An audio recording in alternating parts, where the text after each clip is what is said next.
Hi everybody, it's Christina from Adventures in Polishland. Welcome back to my channel. Today I have my January reading wrap up, better late than never.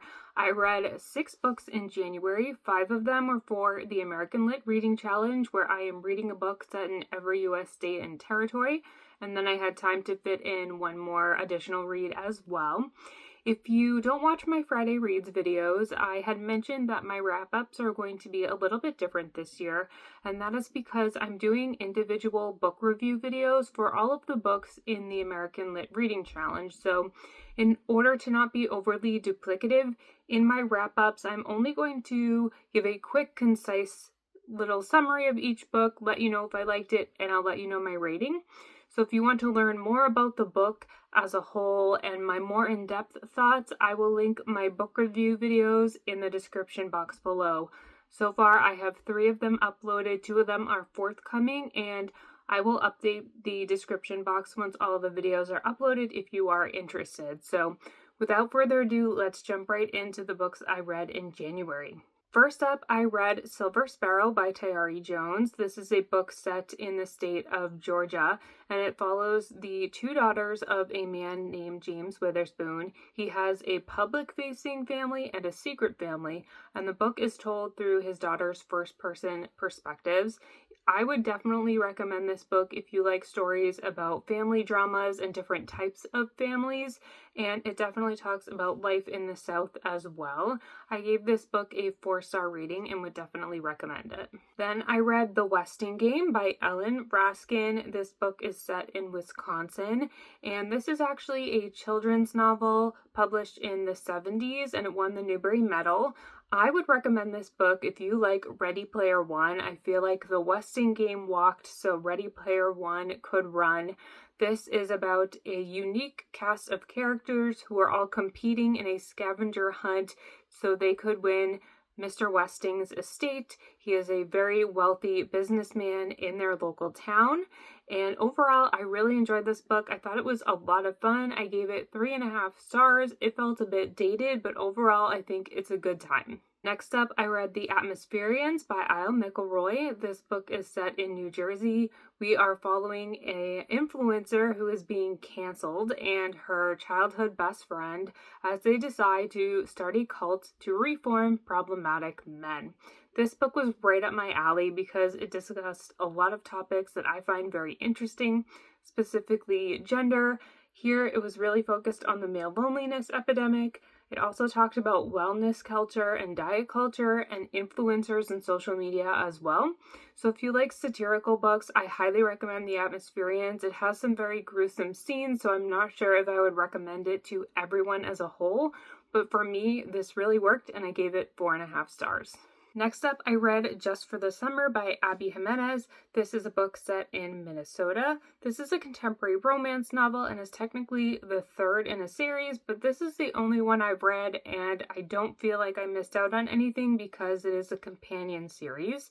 In this book, we are following Justin and Emma. They meet through a Reddit post that he made, and they each have a curse whereby each person that they date, they break up with them, and their ex goes on to find the love of their life right afterwards. So they decide they're going to date each other because if they do so, they should break the curse, right? Of course, we all know what's going to happen in a contemporary romance.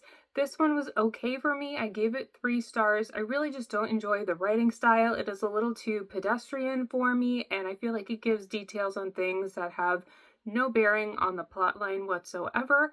That being said, it is a quick and enjoyable read, and it's not too heavy on the spice if you don't like that in your romance books. I then read All the Bright Places by Jennifer Niven. This is a young adult novel, and it is set in Indiana. And this one was a reread for me. In this book, we are following 2 teenagers, Finch and Violet. They meet on their school's roof as they are both planning to jump off, but Finch ends up saving Violet and himself in the process.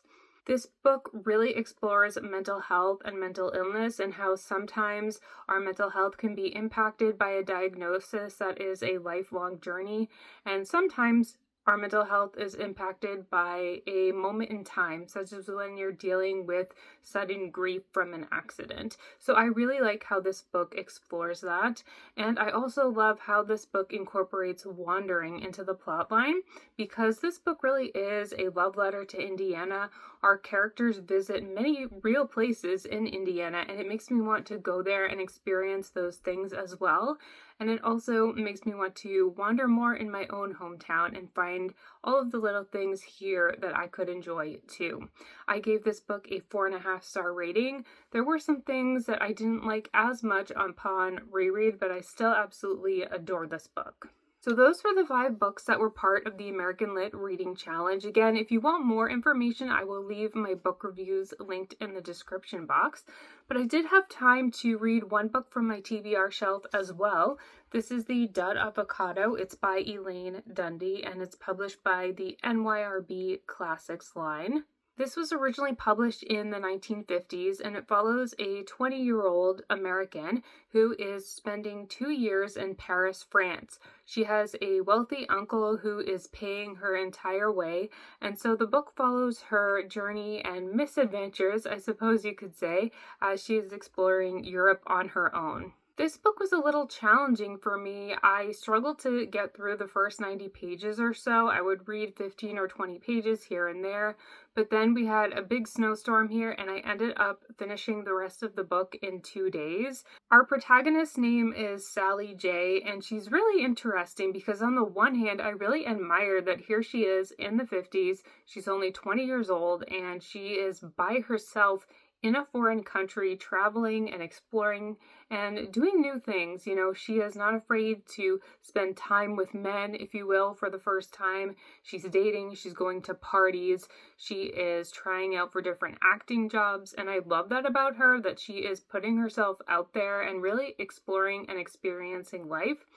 On the other hand, though, she is extremely naive and she gets herself into really bad and dangerous situations. And I think that is an interesting look at that time period in each of our lives. I think she needed to make those mistakes in order to learn from them, and she's lucky because in the end, not a spoiler really, but everything does work out for her, and she is able to look back and say, wow, I really messed up there. I should not have done that. I should not have been friends with that person. And so it's interesting that we get her perspective from the future looking back as well. And I think as somebody in their 30s, I could look back and think, yeah, that was an interesting time in college. You know, I didn't really have the same experience she did, obviously, but I think when you're in your 20s, you feel like you're such an adult and you have your life figured out and you can do everything and you have your own autonomy. And while a lot of that is true, I think a lot of us look back and think, wow, I really didn't know anything when I was 20. And I'm sure in 10 years when I'm 46, I will look back and say, wow, I really didn't know anything when I was 36. So I think this is an interesting exploration of the human experience. It was a little boring for me at times, and I felt like I did have to push through, but overall I can appreciate it in the end. I ended up giving this a 3-star rating.